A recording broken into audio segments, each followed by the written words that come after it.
నమస్కారం, మా తెలంగాణ న్యూస్ కి స్వాగతం. హెడ్లైన్ చూద్దాం.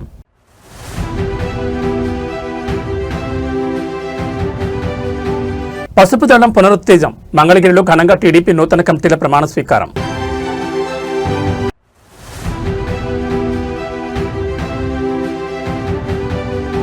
కుకట్పల్లిలో ఆధ్యాత్మిక సందడి. వైభవంగా గరుడ హనుమత్ స్వామివార్ల మూర్తి స్థాపన.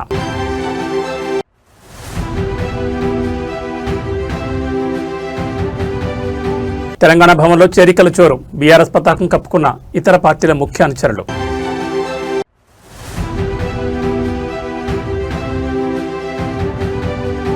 పదవుల కోసం కాదు, ప్రయోజనాల కోసమే మద్దతు స్పష్టం చేసిన ప్రొఫెసర్ కోదండరాం. ఇక డీటెయిల్స్ చూస్తే తెలుగుదేశం పార్టీ నూతన కమిటీల కొలువు ఘనంగా ప్రారంభమైంది. మంగళగిరిలోని పార్టీ కేంద్ర కార్యాలయంలో జరిగిన నూతన కార్యవర్గ ప్రమాణ స్వీకార కార్యక్రమంలో ముఖ్యమంత్రి, పార్టీ అధినేత చంద్రబాబు నాయుడు పాల్గొన్నారు. ఈ సందర్భంగా ఆయన పార్టీ శ్రేణిలో నూతన ఉత్సాహాన్ని నింపారు. బలమైన కేడర్ కలిగిన ఏకైక పార్టీ తెలుగుదేశం అని చంద్రబాబు స్పష్టం చేశారు. ఓటమి ఎదురైనప్పుడు చాప చుట్టేసే పార్టీలను చూశామని, కానీ గెలిచినా ఓడినా సగర్వంగా ఎగిరేది కేవలం మన పసుపు జెండా మాత్రమేనని ఆయన ఉద్ఘాటించారు. 4 దశాబ్దాల్లో ఎన్నో సంక్షోభాలను చూశామని, కార్యకర్తల పౌరుషం ఏనాడు తగ్గలేదని కొనియాడారు. సీనియర్లు గౌరవిస్తూనే కొత్త రక్తాన్ని ప్రోత్సహించామని, దాదాపు 250 మందితో పక్కా ప్రణాళికతో కమిటీలు వేశామని తెలిపారు. క్లస్టర్ ఇన్ఛార్జ్ స్థాయి నుంచి పొలిట్ బ్యూరో వరకు పదవులిచ్చి కార్యకర్త అధినేత అనే సిద్ధాంతాన్ని ఆచరణలో చూపించామని పేర్కొన్నారు. 2024 ఎన్నికల్లో సాధించిన విజయం కంటే వచ్చే ఎన్నికల్లో పార్టీకి ఇంకా అధిక ఓట్ల శాతం రావడమే లక్ష్యంగా పనిచేయాలని ముఖ్యమంత్రి దిశానిర్దేశం చేశారు. అందరూ కూడా గుండె మీద చేయబెట్టుకొని ప్రమాణం చేయాలి. ఆత్మసాక్షిగా తెలుగుదేశం పార్టీ ఆశయాలకు, పవిత్ర లక్ష్యాలకు కట్టుబడి ఉంటూ పార్టీ సభ్యునిగా క్రమశిక్షణతో, ప్రజాసేవాభావంతో మనస వాచ కర్మేణ నిరంతరం పాటుపడుతూ నిస్వార్థంగా అవినీతి అక్రమాలకు పాల్పడకుండా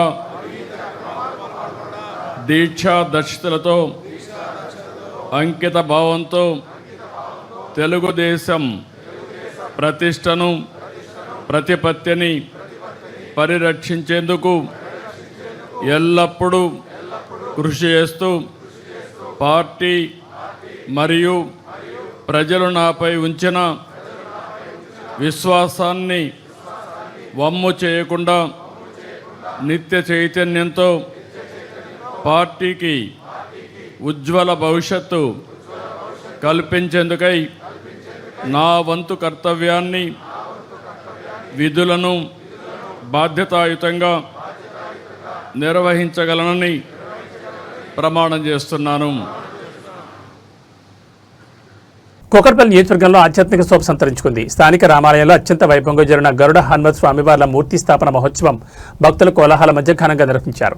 ఈ పవిత్ర కార్యక్రమంలో బీఆర్ఎస్ వర్కింగ్ ప్రెసిడెంట్, మాజీ మంత్రి కల్వకుంట్ల తారక రామారావు పాల్గొని ప్రత్యేక పూజలు నిర్వహించారు.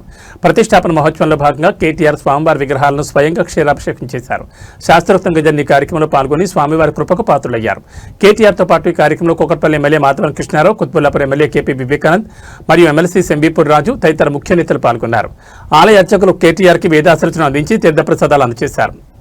భారీ సంఖ్యలో తరలివచ్చిన భక్తులు, పార్టీ కార్యకర్తలతో ఆలయ ప్రాంగణం కిక్కిరిసిపోయింది. అభివృద్ధి పనులతో పాటు ఆధ్యాత్మిక కార్యక్రమాల్లోనూ చురుగ్గా పాల్గొంటూ నియోజకవర్గ ప్రజలతో కేటీఆర్ మమేకమయ్యారు. ఈ విగ్రహ ప్రతిష్టాపనతో కుకట్పల్లి రామాలయం మరింత ఆధ్యాత్మిక కాంతితో విరాజిల్లుతోంది.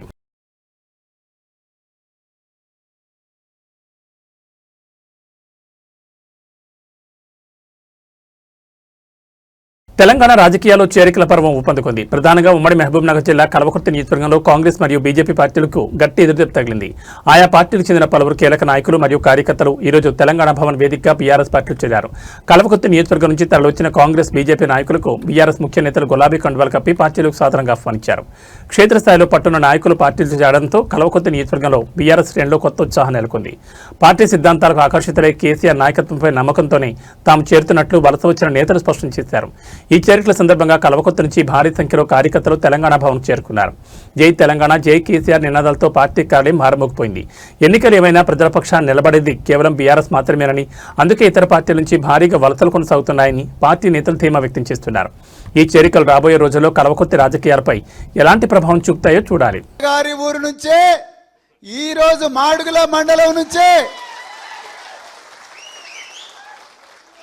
మాడుగుల మండలం నుంచే నీ పతనానికి పునాది పడ్డది. మా శ్రీధర్ గోవిందు, అప్పారెడ్డిపల్లి గ్రామస్తులు, మరెన్నో గ్రామాలు పెద్ద ఎత్తున మీ అత్తగారి ఊరు నుంచే ఇలా తెలంగాణ భవన్కి వచ్చిండ్రు. ఎవరు పాత్రలో పడుతున్నారో మీరు ఒకసారి గుర్తించండి చెప్తూ, మరి ఎంతో బిజీగా ఉన్న ఈరోజు మరి శ్రీధర్ గోవింద్ గారిని మరెందరో పార్టీలో జాయిన్ అవుతున్న ముఖ్య నాయకులందరినీ ఆశీర్వదించడానికి వచ్చిన పెద్దలు గౌరవనీయులు కేటీఆర్ గారికి మరొకసారి హృదయపూర్వక ధన్యవాదాలు చెప్తూ జై తెలంగాణ. ప్రవీణ్ అన్నకు ధన్యవాదాలు. ఇప్పుడు మనం ఎదురు చూస్తున్నటువంటి మన నాయకుడు, మన వర్కింగ్ ప్రెసిడెంట్ పెద్దలు గౌరవనీయులు మన కేటీఆర్ గారిని మాట్లాడవలసిందిగా మీ అందరి పక్షాన కోరుతా ఉన్నాను. అందరికీ నమస్కారం. జై తెలంగాణ. గౌరవనీయులు సభాధ్యక్షులు కల్వకుర్తి మాజీ శాసనసభ్యులు పెద్దలు శ్రీ జైపాల్ యాదవ్ గారు, గౌరవనీయులు పార్టీ ప్రధాన కార్యదర్శి, మీ అందరికీ ఆప్తులు సుపరిచితులు పెద్దలు డాక్టర్ ఆర్ఎస్ ప్రవీణ్ కుమార్ గారు, గౌరవనీయులు మన మిషన్ భగీరథకి ఉపాధ్యక్షులుగా పనిచేసిన సోదరులు ఉప్పల వెంకటేష్ గారు, ఫుడ్ కమిషన్ అధ్యక్షులు గౌరవనీయులు శ్రీ గోలి శ్రీనివాసరెడ్డి గారు, సోదరిమణి మన విజితారెడ్డి గారు, అట్లాగే వేదికపైన ఆసీనులైన సీనియర్ నాయకులందరికీ, ఎల్ఎన్ రెడ్డి గారికి, జైపాల్ రెడ్డి గారికి, రమేష్ రెడ్డి గారికి, వెంకటేష్ గారికి, ఇంకా శ్రీనివాస్ రెడ్డి గారికి, విష్ణువర్ధన్ రెడ్డి గారికి, శ్రీనివాస్ యాదవ్ గారికి, నిర్మల గారికి, లాలయ్య గౌడ్ గారికి, విజయ్ గారికి, శంకర్ నాయక్ గారికి, చిటికెల శేఖర్ యాదవ్ గారికి, అందరికీ పేరు పేరున ఈరోజు పార్టీలో ఇప్పుడే చాలా ఉద్విగ్నంగా తన ప్రస్థానాన్ని వివరిస్తూ మరి ఎందుకు ఇవాళ బీఆర్ఎస్లో నేను చేరుతున్నాను అని చాలా స్పష్టంగా క్లుప్తంగా మనందరికీ అర్థమయ్యేటట్టు మరి వివరించడమే కాకుండా పుట్టిన తన జన్మభూమికి తన వంతుగా ఉడతా భక్తిగా తాను చేయగలిగినంత తన సొంత కెపాసిటీలో చేస్తున్న మా సోదరుడు శ్రీధర్ గోవింద్ గారికి, అట్లాగే ఈ కార్యక్రమంలో మరి అక్కడ కల్వకుర్తిలో ఉన్న అరాచక పరిస్థితులను తట్టుకొని గెలిచి వచ్చిన మా సర్పంచ్ సోదరులందరికీ పేరు పేరున, సోదరిమణులకి, గెలిచిన వాళ్ళకి కాకుండా ఓడినా ఇవాళ జెండా దించకుండా పోరాడుతున్న మా సోదరులకి సోదరిమణులకి వేరు పేరున అందరికీ, పత్రికా మిత్రులకి అందరికీ నమస్కారాలు. అధికారము రావడము పోవడము ఇవన్నీ కూడా రొటీన్గా జరిగే కార్యక్రమాలు. 5 ఏళ్ళకు ఒకసారి ఎన్నికలు వస్తాయి. వచ్చినప్పుడు ప్రజలకి ఎవరు నచ్చితే వాళ్ళకి ఓట్లేస్తారు.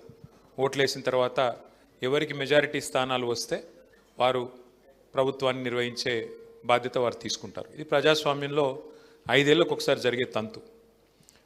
తెలంగాణ రాజకీయాల్లో సెగలు పుడుతున్నాయి. కాంగ్రెస్ ప్రభుత్వం అవలంబిస్తున్న రైతు వ్యతిరేక విధానాలపై ప్రధాన ప్రతిపక్షం బీఆర్ఎస్ పార్టీ పోరాటానికి సిద్ధమైంది. ఈ క్రమంలోనే మే 6వ తేదీన రైతులతో కలిసి రాష్ట్ర వ్యాప్త భారీ నిరసన కార్యక్రమాన్ని పిలుపునిచ్చారు. బీఆర్ఎస్ అధినేత కేసీఆర్ మరియు వర్కింగ్ ప్రెసిడెంట్ కేటీఆర్ రైతుల డిక్లరేషన్ హామీలను విస్మరించిన కాంగ్రెస్ ప్రభుత్వానికి కళ్లు తెరిపించేలా మే 6వ తేదీన రాష్ట్ర వ్యాప్తంగా అన్నదాతలతో కలిసి బీఆర్ఎస్ భారీ ఎత్తున నిరసనలు చేపట్టనుంది. కాంగ్రెస్ ప్రభుత్వం మాట తప్పిందని, ఎన్నికల ముందు ఇచ్చిన హామీలను తుంగలో తొక్కిందని బీఆర్ఎస్ మండిపడుతోంది. ఇది ఏమాత్రం విశ్వసనీయత లేని ప్రభుత్వం అని కేటీఆర్ విమర్శించారు. అనాదిగా తెలంగాణ విషయంలో కాంగ్రెస్ పార్టీ అనుసరించిన ద్రోహపూరిత వైఖరిని నేతలు ఎండగట్టారు. నీళ్లు, నిధులు, నియామకాల విషయంలో కాంగ్రెస్ ఎప్పుడు తెలంగాణకు అన్యాయమే చేస్తూ వస్తుందని ధ్వజమెత్తారు.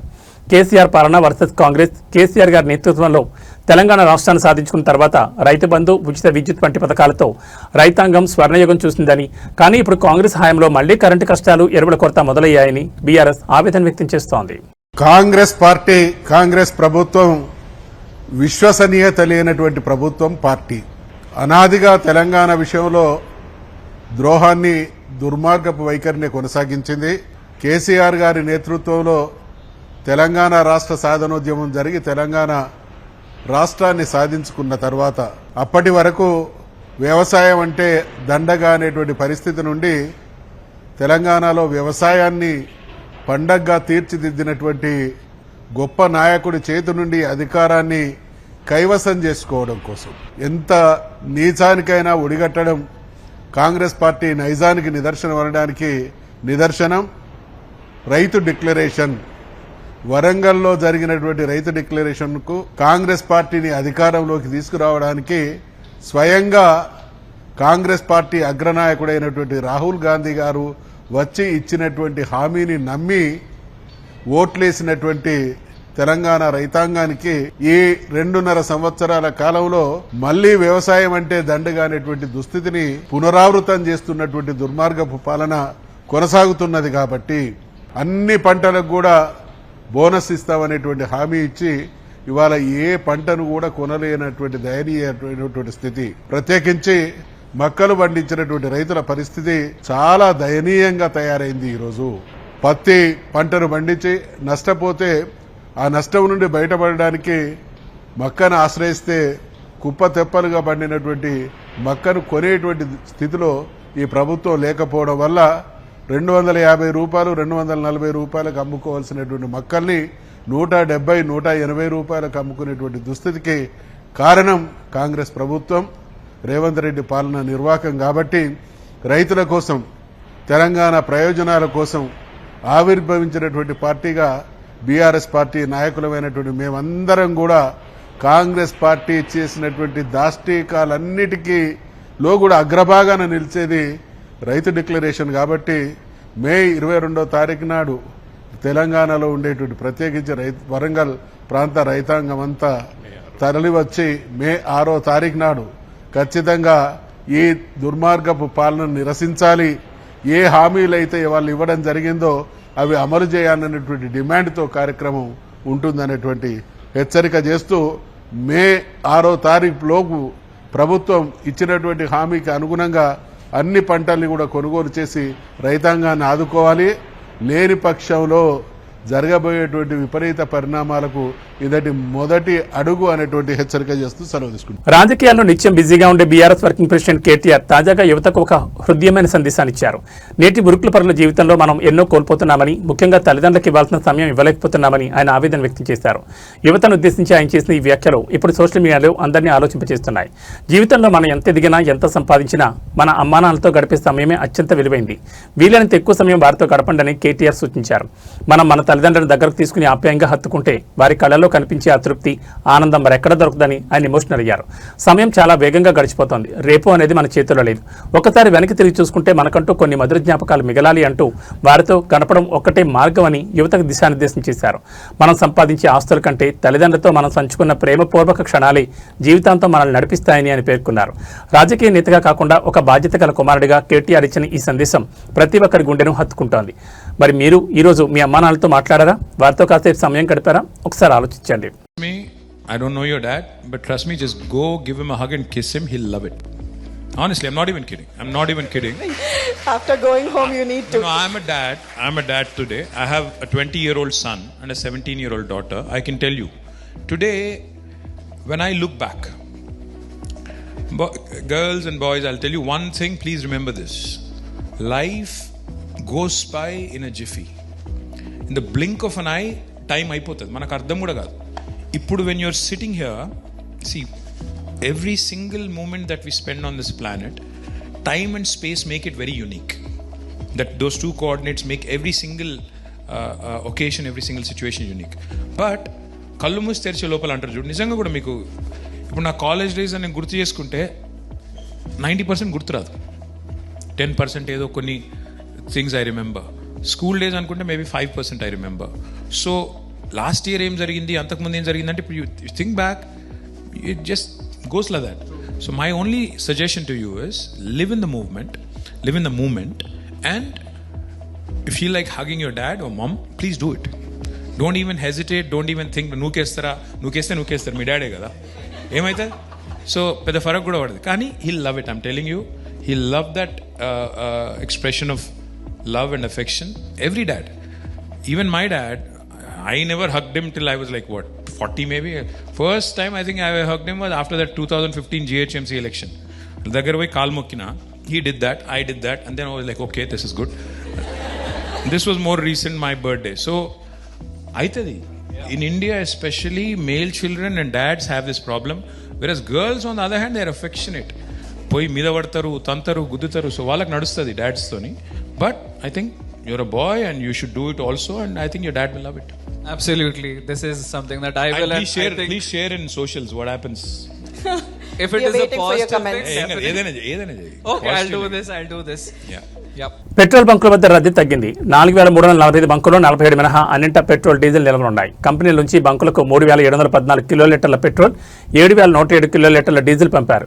బంకుల ద్వారా ఈ రోజు వినియోగదారులకు 1,168 కిలోలీటర్ల పెట్రోల్, 2,086 కిలోలీటర్ల డీజిల్ పంపిణీ చేశారు. 3 జిల్లాల్లో మాత్రమే 10కి పైగా బంకుల్లో నో స్టాక్ బోర్డులు దర్శనమిస్తున్నాయి. పశ్చిమ గోదావరి, కడప, తిరుపతి జిల్లాలో మూతబడిన బంకులకు స్టాక్ సరఫరా కోసం అధికారులు చర్యలు చేపట్టారు. విశాఖ, అనకాపల్లి, పోలవరం, గుంటూరు జిల్లాలోని అన్ని బంకుల్లో స్టాక్ ఉంది. ఇతర జిల్లాల్లో అక్కడక్కడ 1-2 బంకుల్లో మాత్రమే నో స్టాక్ అని కనిపిస్తున్నాయని సంబంధిత అధికారులు వెల్లడించారు.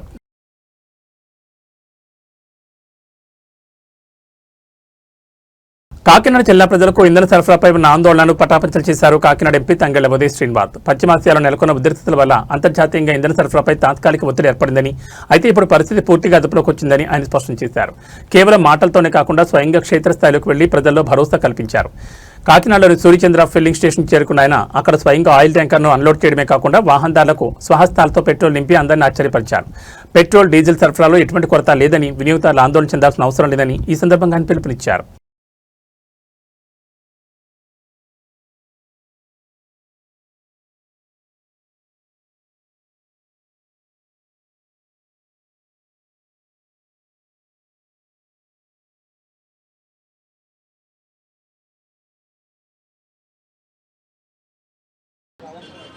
అందరికీ నమస్కారం. రాష్ట్రం అంతటా కూడా డీజిల్ కొరత అని చెప్పి ప్రజలందరూ క్యూస్లో నుంచి ఉంటున్నట్టు మనం ఎన్నో విజువల్స్ అన్నీ కూడా చూస్తున్నాం. సో రాష్ట్ర ముఖ్యమంత్రి గారు చంద్రబాబు నాయుడు గారు, అలాగే ఉప ముఖ్యమంత్రి పవన్ కళ్యాణ్ గారు, అండ్ మెయిన్గా ఫాదర్ చనిపోయినా సరే అక్కడ ఉంటున్నా సరే మన civil supplies minister Nadella Manohar గారు దీన్ని ప్రత్యేకంగా పర్యవేక్షిస్తూ ఎవరికి కూడా డీజిల్ కొరత లేకుండా మ్యాక్సిమం ప్రయత్నం చేస్తాం. ఇది మనం energy import based country. So 85% of the energy వచ్చేసి మనం ఇతర దేశాల నుంచి దిగుమతి చేసుకోవాలి. వార్ రావటం వల్ల, అక్కడ వెస్ట్ ఏషియా వార్ రావటం వల్ల ట్యాంకర్స్ అన్నీ ఆగిపోవడం జరిగింది.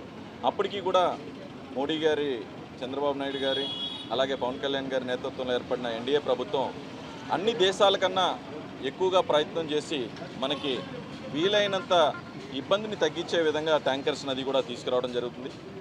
ప్రత్యేకంగా కాకినాడ జిల్లాలో 160 పెట్రోల్ బంకులు ఉన్నాయి. మీకు వాస్తవం అనేది కూడా చెప్తున్నాను పబ్లిక్ అందరికీ కూడా.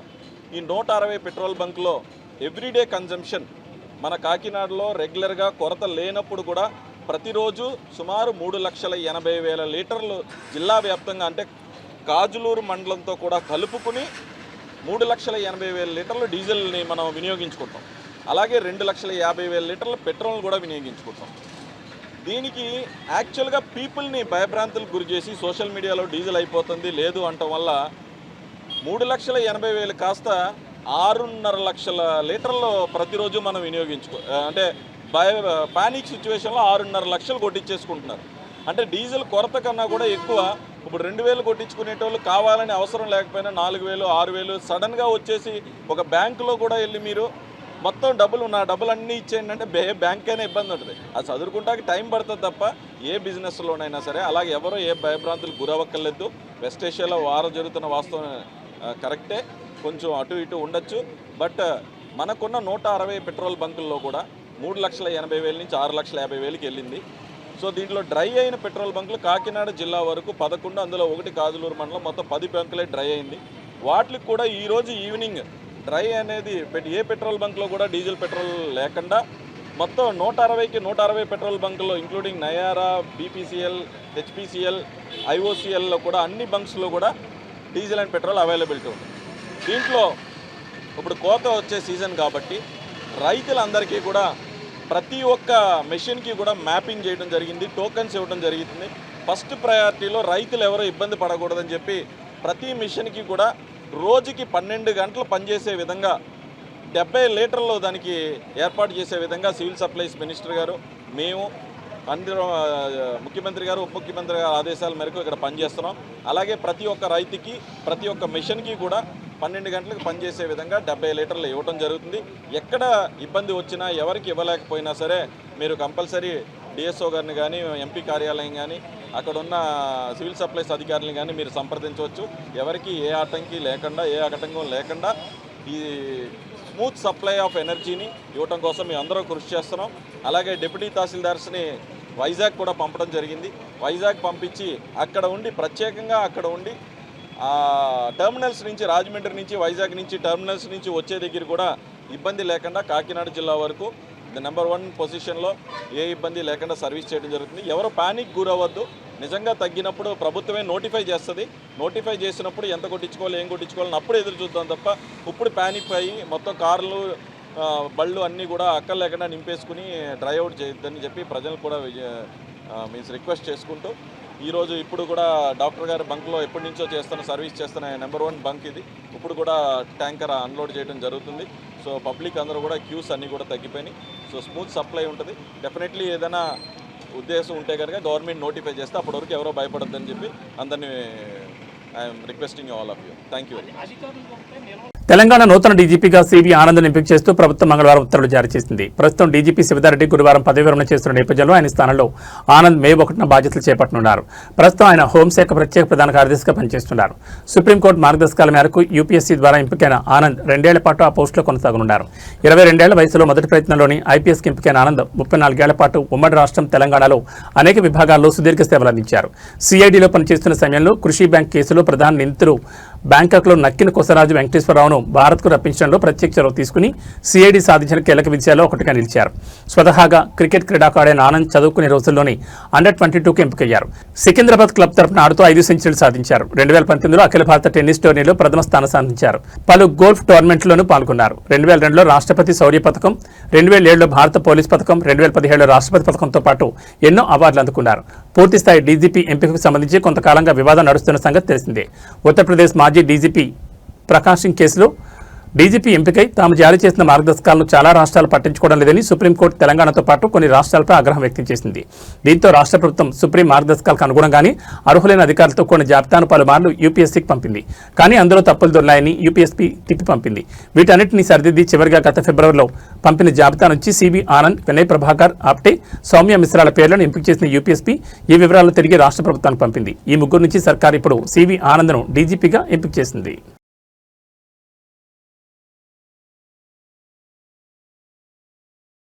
మెడికల్ కాలేజీలో పెను వివాదం చోటు చేసుకుంది. ఒక చిన్న అజాగ్రత్త నిండు ప్రాణాన్ని పలుకున్న ఘటన మహారాష్ట్రలోని నాసిక్లో కలకలం రేపింది.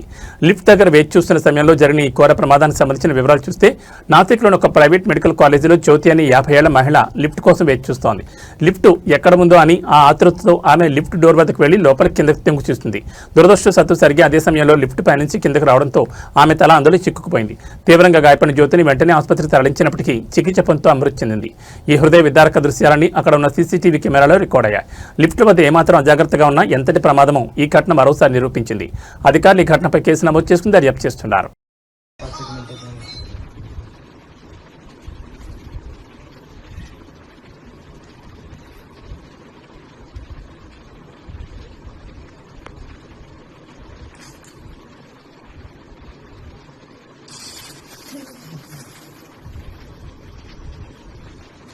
ती लिफ्ट मी बोललेली आहे, ती लिफ्ट वरतून आलेली.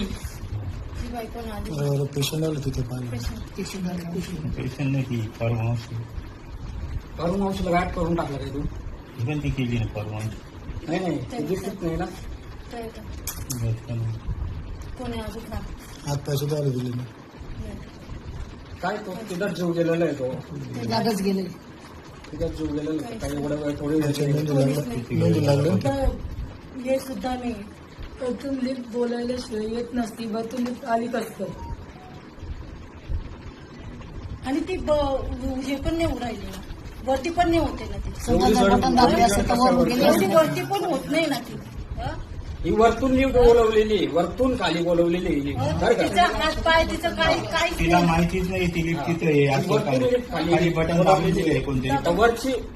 आता व्हिडिओ दाखवा का आम्हाला वरती कोण होता ते बी दाखवा. 2 मिनिटं थांबी पुरं उद्या ना हा टायमिंगला पुरं करतो ते कसं काय काढता कसं नाही ते तर बघा आता पूर्ण काय कामगार सगळं किती वेळ गेला ना जेवू तिथंच गेला ना हे माग हे आता किती वेळ टाइमपास चालला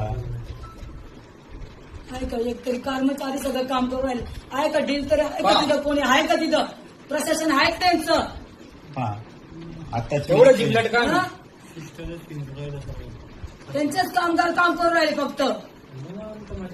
हा म्हणजे नेमकं मर्डर बिडर आहे काय?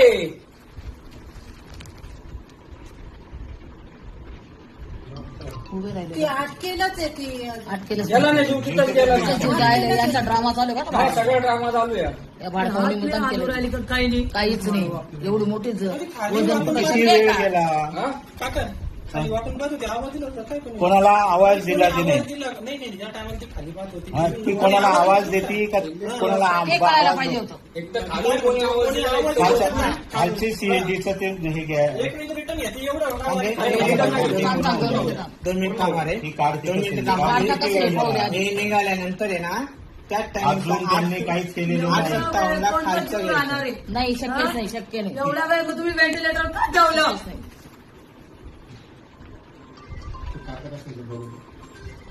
किती वेळ गेला? अजून अजून सुद्धा नाही. हा वेळ आहे का?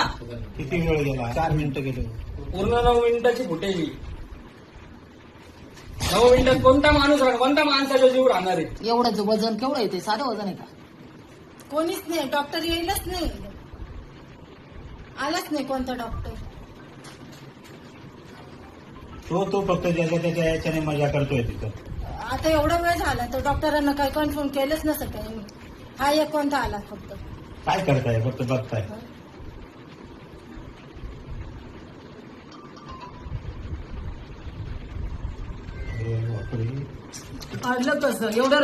బిగ్ బాస్ ఫేమ్ నటి అశ్వరెడ్డి మరోసారి వార్తల్లో నిలిచారు. గత కొంతకాలంగా వివాదాల దూరంగా ఉంటున్న ఈ బ్యూటీ ఇప్పుడు ఒక సంచలన ఆడియో కాల్తో సోషల్ మీడియాను షేక్ చేస్తున్నారు.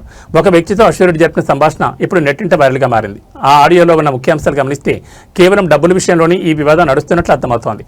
నాకు మే నెల వరకు టైం ఇస్తే నీకు రావాల్సిన 1.5 కోట్లు వెనక్కి ఇచ్చేస్తాను, అంతవరకు ఆగాల్సిందే అంటూ అశ్వ స్పష్టం చేశారు. కాదు కూడదని నాపై ఒత్తిడి తెస్తే నేను కూడా ఎదురు కేసు పెడతాను, నన్ను ఇబ్బంది పెట్టాలని చూస్తే ఊరుకోరని సదరు వ్యక్తిని హెచ్చరించారు. మా ఇంట్లో వారిని గొడవలోకి తీసుకురావద్దు, అది పద్ధతి కాదు అని హెచ్చరిస్తూనే సమస్యను సామరస్యంగా పరిష్కరించుకుందామని కోరారు. ఈ వివాదాన్ని పరిష్కరించడానికి ప్రవీణ్ మరియు ప్రముఖ జ్యోతిష్యుడు వేణుస్వామితో మాట్లాడదామని, వారు చెప్పినట్లు విందామని అశ్వరెడ్డి ఆ ఆడియోలో పేర్కొనడం ఇప్పుడు చర్చనీయాంశంగా మారింది. అయితే ఈ ఆడియోలో వినిపిస్తున్న గొంతు నిజంగా ఆమెదేనా? అసలు ఆ 1.5 కోట్ల వివాదం దేనికి సంబంధించింది? ఈ విషయంలో వేణుస్వామి ప్రస్తావన ఎందుకు వచ్చింది అనే కోణంలో సోషల్ మీడియాలో రకరకాల చర్చలు నడుస్తున్నాయి. దీనిపై అశ్వరెడ్డి నుంచి ఇంకా అధికారిక స్పందన రావాల్సి ఉంది. వెంకీ నువ్వు ఇప్పుడు మళ్ళీ ప్రవీణ్ అక్కకు ఫోన్ చేసావని చెప్పి కాల్ చేసింది నాకు. Okay, that is your wish, చేసావు. నేను ఇప్పుడు నీకు మళ్ళీ చెప్తున్నాను, మే వరకు టైం ఇస్తే నీకు 1.5 తిరిగి వెనక్కి ఇచ్చేస్తాను త్రూ అకౌంట్. అర్థమైందా? త్రూ అకౌంట్ మే వరకు టైం ఇస్తే నేను నీకు మళ్ళీ వెనక్కి ఇచ్చేస్తాను. ఆ మిగిలిన డబ్బులు అంటావా, నేను లైఫ్ లో సెటిల్ అయినప్పుడు నా దగ్గర ఉన్నప్పుడు నేను ఇస్తాను. అది కూడా నేను ఇవ్వను అనట్లేదు. లేదు కుదరదు నాకు ఇదంతా అవ్వదు అంటే పెద్ద మనుషులకి నువ్వే ఫోన్ చేసావు కదా. నా జీవితంలో పెద్ద మనుషులు ప్రవీణ గారు మాత్రమే. సో ఆ ప్రవీణ అక్కకి వేణుస్వామిని పెడతావా లేకపోతే ఇంకెవరినైనా పెట్టుకుంటావా, నేను పిలుస్తాను, నువ్వు పిలుచుకో. ఓకే, నేను ఇంకా నీ ముఖం చూడాలనుకోవట్లేదు, ఈ విషయం గురించి మాట్లాడాలనుకోవట్లేదు. నాకు మే అనే ఒక్క టార్గెట్ కనబడుతుంది, మే వరకు నేను నీకు డబ్బులు ఇవ్వాలి అంతే. లేదు కుదరదు కాదు అంటే నేనే పెడతాను హెరాస్మెంట్ కేసు. ఎందుకంటే మా అక్కని ఇన్వాల్వ్ చేస్తున్నాడు, మా మమ్మీని ఇన్వాల్వ్ చేస్తున్నాడు, లేకపోతే మా ఇంటికి వస్తానంటున్నాడు. అసలు నా పర్మిషన్ లేకుండా నువ్వు మా ఇంటికి రావడం ఏంటి, లేకపోతే నేను మీ ఇంటికి వెళ్ళడం ఏంటి? ఇంట్లో వాళ్ళని ఇన్వాల్వ్ చేసుకోకుండా నువ్వు నేను మాట్లాడాలి, నువ్వు నేను సాల్వ్ చేసుకోవాలి అంటే నా వైపు నుంచి ప్రవీణ్ అక్క వేణుస్వామి మధ్యలో కూర్చుంటారు. మే వరకు నేను ఆ డబ్బులు సెటిల్ చేస్తాను. అది తెలుగు సినిమా అంటేనే రంగుల ప్రపంచం. ఈ ప్రపంచానికి 4 బలమైన మూలస్తంభాలు మన అగ్ర కథానాయకులు చిరంజీవి, బాలకృష్ణ, వెంకటేష్ మరియు నాగార్జున. దశాబ్దాలు గడుస్తున్నా, తరాలు మారుతున్నా వీరి క్రేజ్ మాత్రం తగ్గలేదు. సరికదా నవతరం హీరోలకు ధీటుగా వరుస సినిమాలతో బాక్సాఫీస్ వద్ద సత్తాచాడుతున్నారు. తాజాగా ఈ 4 హీరోలు తమ కొత్త సినిమాలతో అభిమానులను అలరించేందుకు సిద్ధమయ్యారు. వరుస విజయాలతో జోరు మీద ఉన్న మెగాస్టార్ చిరంజీవి పక్కా ప్లానింగ్ తో సినిమాలు పట్టాలెక్కిస్తున్నారు. వాల్తేరు వీరయ్య వంటి బ్లాక్ బస్టర్ తర్వాత దర్శకుడు బాబీతో మరోసారి చేతులు కలిపారు చిరంజీవి. కేవీఎన్ ప్రొడక్షన్స్ నిర్మిస్తున్న ఈ భారీ కమర్షియల్ ఎంటర్టైనర్ త్వరలోని షూటింగ్ ప్రారంభించుకోనుంది. ఇది పూర్తయిన వెంటనే దసరా ఫేమ్ శ్రీకాంత్ పోదిల దర్శకత్వంలో మరో వైవిధ్యమైన సినిమాకు మెగాస్టార్ గ్రీన్ సిగ్నల్ ఇచ్చారు. రాజకీయాల్లో, సామాజిక సేవలో ఎంత బిజీగా ఉన్నా సినిమాల విషయంలో బాలయ్య రూటే వేరు. ప్రస్తుతం గోపీచంద్ మలిని దర్శకత్వంలో ఒక మాస్ యాక్షన్ మూవీ చేస్తున్న బాలయ్య దీంతో పాటే కొరటాల శివ దర్శకత్వంలో మరో సినిమాను సమాంతరంగా పూర్తి చేయనున్నారు. వివేక్ ఆత్రేయ, విజయ్ కనకమేడల వంటి యంగ్ డైరెక్టర్ల కథలకు కూడా బాలకృష్ణ పచ్చజెండా ఊపినట్టు తెలుస్తోంది. ఇక వెంకీ మామ ఎప్పుడు తనదైన స్టైల్లో సైలెంట్ గా వచ్చి హిట్ కొట్టడంలో దిట్ట. ప్రస్తుతం మాటల మాంత్రికుడు త్రివిక్రమ్ దర్శకత్వంలో ఆదర్శ కుటుంబం హౌస్ నెంబర్ 47 చేస్తున్నారు. ఈ మూవీ తర్వాత multi starrer king Anil Ravipudi direction లో క్రేజీ మూవీ పట్టాలెక్కనుంది. ఇది 2027 సంక్రాంతి కానుక విడుదలయ్యే అవకాశం ఉంది. Style and energy care of address అయిన నాగార్జున తన కెరీర్ లో అత్యంత ప్రతిష్టాత్మకమైన 100వ సినిమాపై దృష్టి పెట్టారు. కార్తీక్ దర్శకత్వంలో తెరకెక్కుతున్న ఈ సినిమాలో సీనియర్ హీరోయిన్ టబు కీలక పాత్రలో నటిస్తున్నారు. ఈ ప్రాజెక్ట్ తర్వాత కళ్యాణ్ కృష్ణ దర్శకత్వంలో అక్కినేని హీరోలందరూ కలిసి నటించే ఒక ఫ్యామిలీ డ్రామా రూపొంది అవకాశాలు పుష్పంగా ఉన్నాయి. చూసారుగా, వేగంలోనూ వైవిధ్యంలోనూ యంగ్ హీరోలకి ఏమాత్రం తగ్గకుండా ఈ నలుగురు పిల్లర్స్ దూసుకుపోతున్నారు. వీరు రాబోయే సినిమాలు బాక్సాఫీస్ వద్ద ఎలాంటి వండర్స్ క్రియేట్ చేస్తాయో చూడాలి మరి.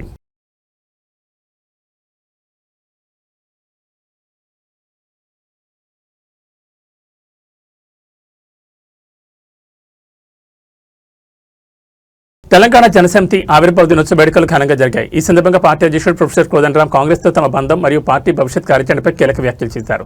రాజకీయ వ్యవహారాల్లో భాగంగానే తాము కాంగ్రెస్ మద్దతు ఇచ్చామని ఆయన స్పష్టం చేశారు. మాకు మంత్రులను కావాలని, ఎమ్మెల్యేలు కావాలని ఆశ లేదు. మంత్రి పదవి ఇస్తామని కాంగ్రెస్ మాకు చెప్పలేదు. మేము కూడా అడగలేదని కోదండరామ్ తేల్చి చెప్పారు. తాము అధికార కాంక్షతో రాజకీయాలు చేయడం లేదని పునరుద్ఘాటించారు. రాష్ట్ర ప్రయోజనాల దృష్ట్యా ఒక రాజకీయ వ్యూహం ప్రకారమే కాంగ్రెస్ పార్టీకి మద్దతు ప్రకటించామని ఆయన వెల్లడించారు. అవసరమైన ప్రతి సందర్భంలోనూ ప్రజల పక్షాన్ని నిలబడి తోడుగా ఉన్నామని గుర్తు చేశారు. పార్టీ తదుపరి అడుగులు ఎటువైపు అన్న దానిపై స్పష్టతనిస్తూ మే 12న టీజేఎస్ ప్లీనరీ సమావేశం నిర్వహించినట్లు తెలిపారు. ఈ సమావేశంలో పార్టీ భవిష్యత్తుకు సంబంధించి అత్యంత కీలక నిర్ణయాలు తీసుకోబోతున్నట్లు ప్రకటించారు. తెలంగాణ ఉద్యమ కాలం నుంచి తనదైన ముద్ర వేసిన కోదండరామ్ ఇప్పుడు ప్లీనరీ వేదికగా ఎలాంటి ప్రకటన చేయబోతున్నారు, టీజేఎస్ భవిష్యత్తులో ఏ పాత్ర పోషించనుంది అన్నది ఇప్పుడు రాజకీయ వర్గాల్లో ఆసక్తికరంగా మారింది.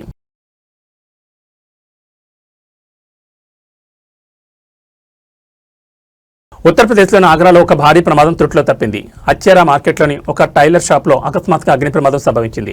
అయితే అక్కడ ఉన్నవారి సమయస్ఫూర్తి వల్ల ప్రాణ నష్టం జరగకుండా పెను ప్రమాదం తప్పింది. ఆగ్రా అచ్చేరా మార్కెట్లోని ఒక టైలర్ షాప్లో బట్టలు ఇస్త్రీ చేస్తున్న సమయంలో ఈ ప్రమాదం జరిగింది. ఇస్త్రీ కోసం ఉపయోగిస్తున్న గ్యాస్ సిలిండర్ నుంచి ఒక్కసారిగా లీకేజ్ ఏర్పడి మంటలు చెలరేగాయి. క్షణాల్లో మంటలు షాప్ అంతటా వ్యాపించడంతో చుట్టుపక్కల దుకాణదారులు, ప్రజలు తీవ్ర భయాందోళనకు గురయ్యారు. ప్రమాదం జరిగిన వెంటనే షాప్ సిబ్బందిని మరియు స్థానికులు ఏమాత్రం పానిక్ అవ్వకుండా ధైర్యంగా స్పందించారు. అందుబాటులో ఉన్న నీళ్లతో మరియు ఇతర సాధనాలతో మంటలను అదుపు చేసేందుకు తీవ్రంగా ప్రయత్నించారు. స్థానికుల వేగవంతమైన స్పందన వల్ల మంటలు పక్కన ఉన్న షాపులకు మరియు గ్యాస్ సిలిండర్ పేలకుండా నిరోధించగలిగారు. దీంతో అందరూ ఊపిరి పీల్చుకున్నారు. ఇలాంటి సమయాల్లో భయపడకుండా సమయస్ఫూర్తితో వ్యవహరిస్తే ఎంతటి ప్రమాదానైనా అడ్డుకోవచ్చని ఈ ఘటన నిరూపించింది. ఏదేమైనా రద్దీగా ఉండే మార్కెట్ ప్రాంతాల్లో ఇలాంటి ప్రమాదాలు జరగడం పట్ల స్థానికులు అప్రమత్తంగా ఉండాలని అధికారులు సూచిస్తున్నారు.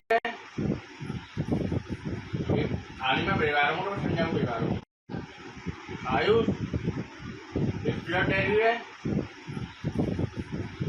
थाली में परिवारों को समझाऊं परिवारों को डेयरी यार एक यार अब यार हम कर पाना यार ओके तो कंडक्टर वर्क करते मेरी समझा बोलो डेयरी यार कल पर कर रहा यार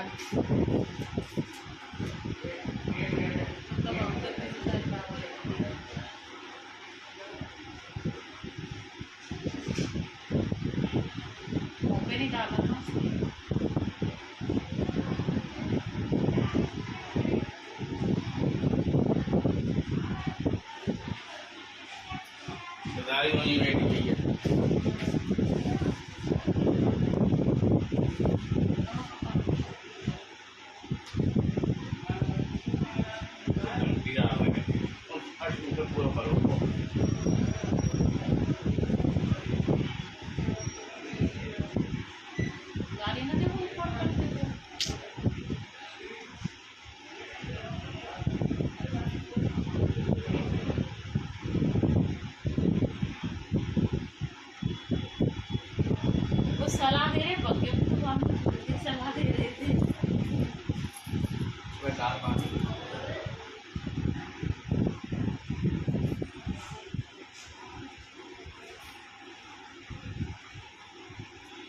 लोटन क्या करा रहा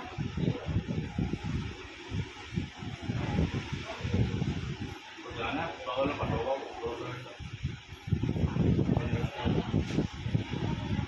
कैसे होगा